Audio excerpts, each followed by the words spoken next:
Fala, pessoal! Bem-vindos ao ptbr.net.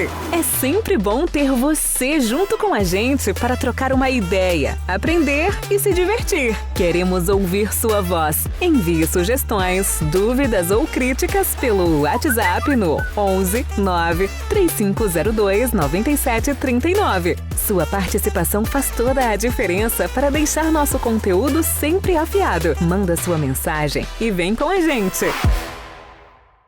Olá! Hoje a gente vai mergulhar numa história, assim, fundamental, sabe? Cheia de reviravoltas. É sobre uma figura que recebe um chamado para largar tudo. Estamos falando de Abrão, claro. A jornada dele para o desconhecido e aquela promessa divina, né, que o meio que definiu tudo. Vamos olhar os desafios, as escolhas, às vezes bem complicadas. Ok, vamos dar uma olhada nisso? Com certeza. É uma narrativa que, nossa, ecoa muito até hoje. Toca em pontos universais, tipo fé, medo, migração forçada também e as consequências, né? Às vezes consequências que a gente nem espera das nossas ações.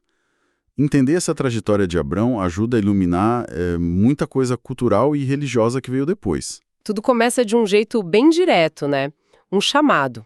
Deus falando para Abrão sair da terra dele, Ur dos Caldeus, e depois de Harã, onde ele estava com a família, e ir para um lugar que, assim, ele nem sabia qual era. Exato. E junto com esse chamado vem uma promessa. Nossa, gigantesca. Quase um pacto, né? Que ele seria pai de uma nação enorme, seria abençoado e que ele mesmo seria uma bênção para todos os povos. E o impressionante é a resposta do Abrão. Já com 75 anos, né? Não era um garoto. E ele vai. Ele parte, leva Sarai, sua esposa, o Ló, sobrinho, e tudo que eles tinham. A fé necessária para fazer isso é um ponto central aqui. Aí ele chega em Canaã, num lugar específico, Siquém, perto de um carvalho famoso lá, o Carvalho de Moré. Um lugar que já tinha um peso, sabe? Uhum. E ali, Deus confirma de novo a promessa. Fala, vou dar essa terra para sua descendência. E o Abrão, o que ele faz? Constrói um altar. Um marco de fé, né? Uma posse simbólica, digamos assim. Só que o caminho, bom, não é uma linha reta, né? Longe disso. E aqui a coisa fica bem interessante. Ah, sim. Exato. A busca pela sobrevivência. E aí vem o medo. O medo pela própria vida, porque a Sarai era muito bonita.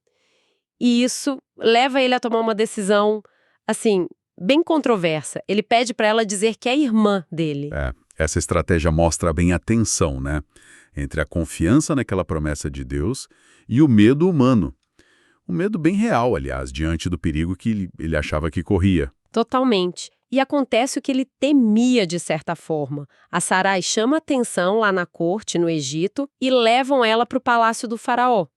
E aí, por causa dela, né, por acharem que ele era só o irmão, Abrão é super bem tratado, ganha presentes, riquezas, ovelhas, bois, jumentos, servos, servas, camelos, enfim, acumula bens. Pois é, só que a situação muda, e muda de forma drástica. O texto diz que Deus entra na história. Castiga o faraó e todo mundo da casa dele com umas pragas bem pesadas. Por causa da Sarai, né, a mulher de Abrão. É fascinante olhar essa dinâmica. A intervenção divina, ela não cai sobre o Abrão por ele ter enganado.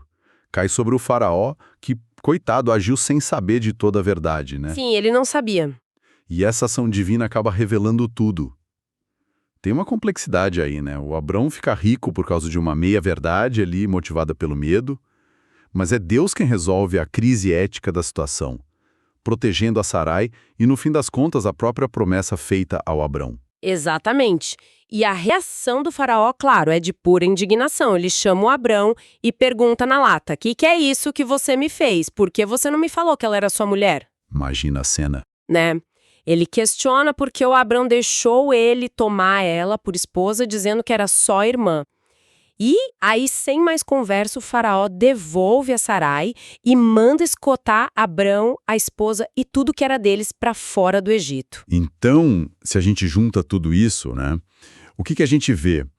Vemos o chamado, a promessa lá no início, a resposta de fé do Abrão, sim, mas também as falhas dele, os medos. Medos bem humanos, né? Muito humanos. E aí a intervenção divina que, de um jeito até surpreendente, protege a promessa. Mesmo com as ações meio questionáveis do Abrão, né? A jornada continua, mas marcada por essa complexidade toda. A narrativa não está tentando idealizar ninguém. Ela mostra fé sob pressão. E o que isso significa pra gente hoje? Porque essa história tão antiga ainda mexe com a gente, sabe? Boa pergunta. Talvez porque espelha dilemas que a gente vive. Sair do conhecido, né? Enfrentar o inesperado, as escolhas difíceis que a gente faz, às vezes por medo, às vezes por fé. E essa sensação de que nossas ações se ligam a algo maior, talvez um plano, um destino, de um jeito meio misterioso. Essa tensão entre a promessa, o ideal e a nossa fragilidade humana, é isso que deixa a história tão rica, eu acho. Então, recapitulando rapidinho, a gente viu o chamado de Abrão, a promessa gigante, a obediência inicial dele, aí o desvio por causa da fome, o truque lá no Egito por medo, a intervenção de Deus que revela a verdade e protege a promessa, e no fim, a expulsão que coloca ele de volta no caminho original. Só que agora... Mais rico. Pois é, e isso deixa a gente com uma questão para pensar, né?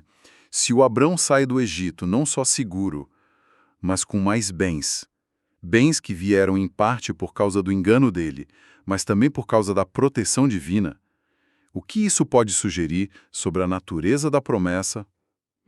Será que ela é tão forte assim que se cumpre apesar das nossas falhas? Ou quem sabe, e isso é ainda mais intrigante, será que ela se cumpre através das nossas falhas? Fica aí a pergunta, né? Sobre como esses planos maiores, talvez, se desenrolam no meio da nossa confusão, das nossas ações complexas e muitas vezes contraditórias, para a gente refletir.